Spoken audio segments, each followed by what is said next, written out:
Blogger of the വീക്കിലേക്ക് സ്വാഗതം. ഇന്ന് blogger of the വീക്കിൽ നമ്മോടൊപ്പം ശ്രീ ഷംസുദ്ദീൻ തോപ്പിലാണ്.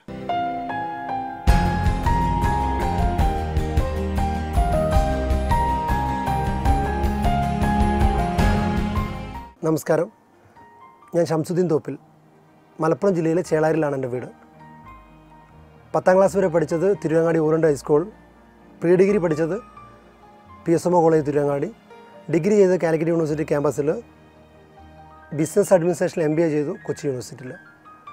ഞാൻ ഹൃദ്യം എന്ന ബ്ലോഗുമായി ഭൂലോകത്ത് സജീവമാണ്. ഹൃദ്യം എന്നാണ് ബ്ലോഗിൻ്റെ പേര്. ആ പേരിന് തന്നെ ഒരു സ്നേഹസ്പർശമുണ്ട്, ഈ സുന്ദരമായ മുഖത്തെ പോലെ തന്നെ. എങ്ങനെയാണ് ബ്ലോഗിന് ഹൃദ്യം എന്ന പേരിടാൻ കാരണം? എൻ്റെ ബ്ലോഗ് ശരിക്കും എൻ്റെ ഒരു കൂട്ടുകാരനാണ്. ഞാൻ എൻ്റെ അനുഭവങ്ങൾ, എൻ്റെ ചുറ്റുപാടുകൾ, പച്ചയായ യാഥാർത്ഥ്യങ്ങളാണ് ഞാൻ അതിൽ മനോഹരമായിട്ട് എഴുതുന്നത്. 2013 ജനുവരിയിൽ ഒരു വിരഹക്കുറിപ്പുമായാണ് ഭൂലോകത്തേക്ക് ഷംസുദ്ദീൻ്റെ കടന്നുവരവ്. ജീവിതത്തിന് മുമ്പിൽ ചോദ്യചിഹ്നമായ ഒരു കൂട്ടുകാരിയുടെ വ്യതയ്ക്കും വേദനയ്ക്കും അപ്പുറം അവൾക്ക് ഞാനുമുണ്ടെന്ന ഒരു തോന്നിപ്പിക്കലിൻ്റെ കുറിപ്പുമായി. അതിനു പിന്നിൽ പറയാൻ പറ്റുന്ന വല്ലതുമാണോ പ്രേക്ഷകരോട്, അതോ ജീവിതത്തിൻ്റെ ഒന്നും ഭാഗമല്ലാത്ത വെറുമൊരു കുറിപ്പ് മാത്രമായിരുന്നു അത്? അതല്ല, തീർച്ചയായും അത് പറയുന്നത് കുഴപ്പമൊന്നുമില്ല. എൻ്റെ ഒരു കൂട്ടുകാരി ഉണ്ടായിരുന്നു, എൻ്റെ വളരെ അടുത്ത കൂട്ടുകാരി. വീട്ടിലൊക്കെ വരാറുണ്ടായിരുന്നു. നല്ലൊരു കൂട്ടുകാരിയാണ്. ആ കൂട്ടുകാരി ഒരു സുപ്രഭാതത്തിൽ കൂട്ടുകാരിയെ കാണാതിരിക്കുകയും പിന്നീട് ആംബുലൻസ് കണ്ടപ്പോഴാണ് അറിഞ്ഞത് ആ കൂട്ടുകാരി ബ്ലഡ് ക്യാൻസറായിട്ട് പെട്ടെന്ന് കുഴഞ്ഞു വീണ് മരിച്ചു എന്നുള്ള ആ ഒരു വേദനയിൽ നിന്നാണ് ഞാനത് എഴുതിയത്. അവരെ വീട്ടുകാർ വന്നിട്ട് എന്നെ അനുമോദിച്ചിട്ടുണ്ട്. കാരണം ഞങ്ങൾ കാണാത്തൊരു സ്നേഹം അവളിൽ നീ കണ്ടല്ലോ എന്ന് അവരെന്നോട് പറഞ്ഞിട്ടുണ്ട്. ബ്ലോഗിൽ സജീവമാകണമെന്നും മനസ്സിലുള്ളത് ബ്ലോഗിലേക്ക് പകർത്തി ജനങ്ങളെ കാണിക്കണമെന്നുമൊക്കെ തോന്നിയ ഒരു നിമിഷം, ആ ഒരു സന്ദർഭം എന്തായിരുന്നു? ഞാൻ കോളേജിൽ പഠിക്കുന്ന സമയത്ത് എഴുതുമായിരുന്നു ആർട്ടിക്കിൾ, അതേമാതിരി നമ്മളെ പിന്നെ മാഗസിനിൽ, അതേമാതിരി ന്യൂസ് പേപ്പേഴ്സിലൊക്കെ എഴുതാറുണ്ടായിരുന്നു. അത് കഴിഞ്ഞ് പഠിപ്പ് കഴിഞ്ഞ് പിന്നെ നമ്മൾ ബിസിനസ്സിലേക്ക് വന്നപ്പോൾ എഴുത്ത് എന്ന ആ ഒരു സംഭവം എനിക്ക് ഒരു ഫുൾ സ്റ്റോപ്പ് ഇടേണ്ടി വന്നു. അങ്ങനെ ഇരിക്കുകയാണ് എൻ്റെ ഒരു കൂട്ടുകാരൻ വഴി ഇങ്ങനൊരു ബ്ലോഗ് എന്ന ഒരു സംരംഭം ഉണ്ടെന്നും അതിൽ നമുക്ക് എന്തും എഴുതാമെന്നും കേട്ടത്. അങ്ങനെയാണ് ഞാൻ ഈ ബ്ലോഗിലേക്ക് വരുന്നത്. കഥകളും കവിതകളും ചെറുകുറിപ്പുകളുമായി നിരവധി രചനകൾ താങ്കളുടെ ബ്ലോഗിലുണ്ട്. ചിലതൊക്കെ കുറേ വായനക്കാരുടെ അഭിപ്രായങ്ങളുണ്ടെങ്കിലും വേണ്ടത്ര വായനക്കാരെ ബ്ലോഗിലേക്ക് അടുപ്പിക്കാനോ ആകർഷിക്കാനോ കഴിഞ്ഞിട്ടില്ല എന്ന് തോന്നുന്നു. എന്തായിരിക്കാം അതിന് കാരണം? ഒന്നാമത് സമയത്തിൻ്റെ പരിമിതിയാണ്. രണ്ടാമത് എനിക്കത് കൂടുതൽ കയറാൻ പറ്റാറില്ല. രണ്ടാമത് ഞാൻ എൻ്റെ ഒരു കൂട്ടുകാരൻ നിലക്ക് ഞാൻ സംവദിക്കുന്ന കാര്യങ്ങളാണ്, അതായത് എൻ്റെ അനുഭവങ്ങൾ, യാഥാർത്ഥ്യങ്ങൾ സംവദിക്കാനുള്ള ഒരു ഉപാധിയായിട്ട് മാത്രമാണ് ഞാൻ ബ്ലോഗ് കണ്ടത്. അപ്പോൾ അത് കണ്ടറിഞ്ഞുകൊണ്ട് വായനക്കാർ വരികയും കമൻസ് പറയുകയും ആശ്വസിപ്പിക്കുകയും ചെയ്യാറുണ്ട്. അതല്ലാണ്ട് അത് മാക്സിമം പബ്ലിഷ് ചെയ്യാൻ വേണ്ടിയിട്ട് ഞാൻ ഒന്നും ചെയ്യാറില്ല. മറ്റു മാധ്യമങ്ങളിലെ പോലെ തന്നെ ഈ ലോകത്തും ഒരുപാട് വായനക്കാരും അവരെ ആകർഷിക്കാൻ പോകുന്ന രീതിയിലുള്ള ഒരുപാട് എഴുത്തുകാരുമുണ്ട്. ഈ ലോകത്ത് ഏറ്റവും ഷംസുദ്ദീനെ സ്വാധീനിച്ച അല്ലെങ്കിൽ ഇഷ്ടമുള്ള ഒരു എഴുത്തുകാരനെ അല്ലെങ്കിൽ എഴുത്തുകാരിയെ പ്രേക്ഷകരോട് പറയാമോ? നമ്മൾ യാഥാർത്ഥ്യങ്ങൾ തുറന്നെഴുതാൻ നമ്മളെ ബഷീർ വള്ളിക്കുന്ന്, പിന്നെ ബെർലിൻ, അതേമാതിരി മിനി ജോൺസൺ എന്ന് പറഞ്ഞ ചെമ്പകം എന്ന് പറഞ്ഞൊരു ബ്ലോഗുണ്ട്. അവരൊക്കെ നമുക്ക് വളരെ ഹൃദ്യമായിട്ട് തുറന്നു പറയാവുന്ന രൂപത്തിൽ നമുക്ക് മനസ്സിലാക്കുന്ന ബ്ലോഗുകളാണ്. ഷംസുദ്ദീൻ എങ്ങനെയുള്ള എഴുത്തുകളെയാണ് ഇഷ്ടപ്പെടുന്നത്?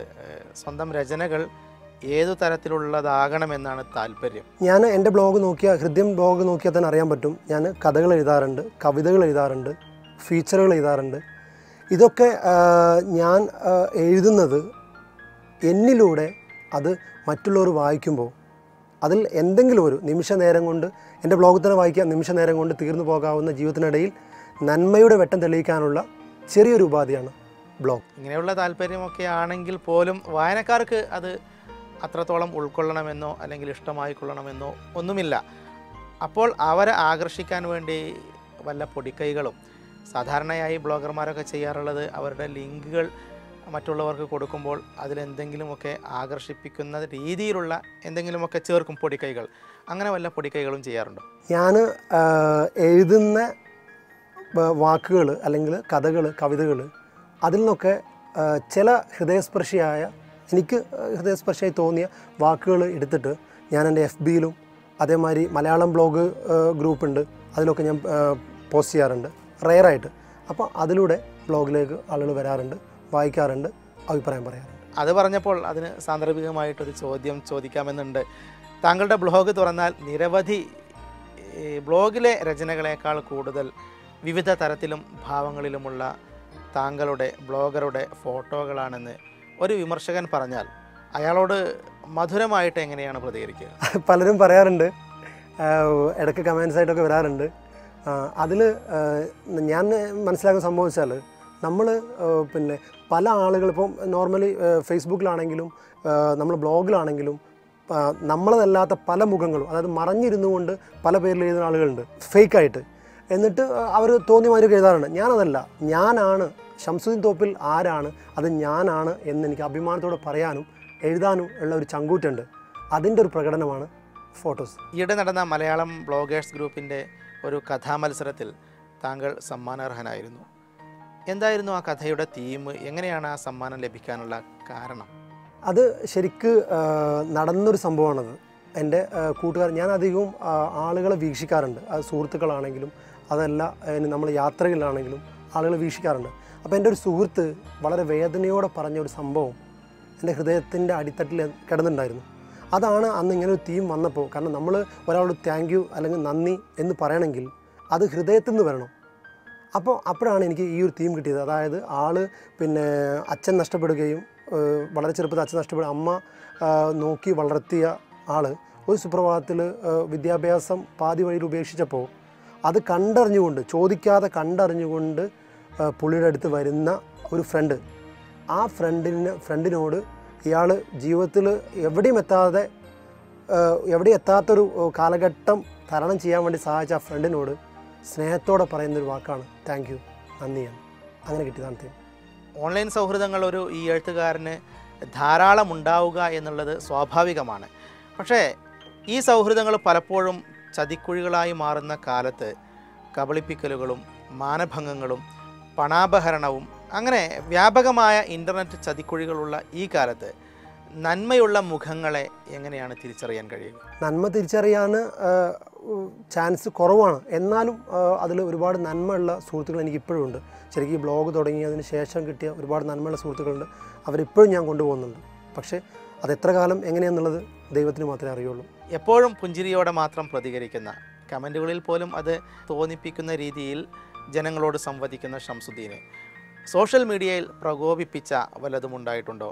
മുഖം കറുപ്പിച്ച് പ്രതികരിക്കേണ്ടി വന്ന വല്ല പ്രതിസന്ധി ഘട്ടങ്ങളും ഉണ്ടായിട്ടുണ്ടോ? സ്വയം ചില ആളുകൾ സ്വയം പുകഴ്ത്തിയിട്ട് അത് ഒരു ചർച്ചയാക്കി അങ്ങനെ ചില സമയങ്ങൾ. എന്നാലും ഞാനത് സന്തോഷത്തോടു കൂടി അല്ലെങ്കിൽ ഒരു പ്രകോപിപ്പിക്കുന്ന രൂപത്തിലല്ല, സ്നേഹത്തോടു കൂടി സംസാരിച്ചിട്ട് ഞാനത് കുറേയൊക്കെ സോൾവ് ചെയ്യാൻ ശ്രമിച്ചിട്ടുണ്ട്. ഏതായാലും വളരെയധികം നന്ദി ഇങ്ങനെയൊരു പ്രോഗ്രാമിൽ പങ്കെടുത്തതിനും ബ്ലോഗ് രംഗത്തെ അഭിപ്രായങ്ങളും അഭിരുചികളും കുറഞ്ഞ സമയത്തിനുള്ളിൽ പ്രേക്ഷകരോട് പങ്കുവച്ചതിനും. എനിക്കൊരു നല്ല അനുഭവമാണത്. കാരണം ഈ ബ്ലോഗ് തുടങ്ങിയതുകൊണ്ടാണ് ഇങ്ങനത്തെ ഒരു അവസരം കിട്ടിയത്. അതിന് ഈ ലോകത്തോടും ദർശന TVയോടും ഒരുപാട് നന്ദി. നമസ്കാരം. മറ്റൊരു ബ്ലോഗറുമായി അടുത്തയാഴ്ച നമുക്ക് വീണ്ടും കണ്ടുമുട്ടാം. നിങ്ങളുടെ വിലയേറിയ അഭിപ്രായങ്ങളും നിർദ്ദേശങ്ങളും വിമർശനങ്ങളും ഞങ്ങളെ അറിയിക്കുക. വിലാസം പ്രൊഡ്യൂസർ ഈ ലോകം, ദർശന TV, എരഞ്ഞിപ്പാലം PO, കോഴിക്കോട്. ഈ ലോകം കാഴ്ചകൾ അവസാനിക്കുന്നില്ല. അത്ഭുതങ്ങൾ, തമാശകൾ, വിസ്മയങ്ങൾ, കൗതുകങ്ങൾ. ഈ ലോകത്തിൻ്റെ ഈ സ്ക്രീനിലെ ഈ വിശേഷങ്ങളുമായി അടുത്തയാഴ്ച ഇതേ ദിവസം ഇതേ സമയം വീണ്ടും കണ്ടുമുട്ടുന്നത് വരെ ഈ ലോകം സൈൻ ഔട്ട്. നന്ദി, നമസ്കാരം.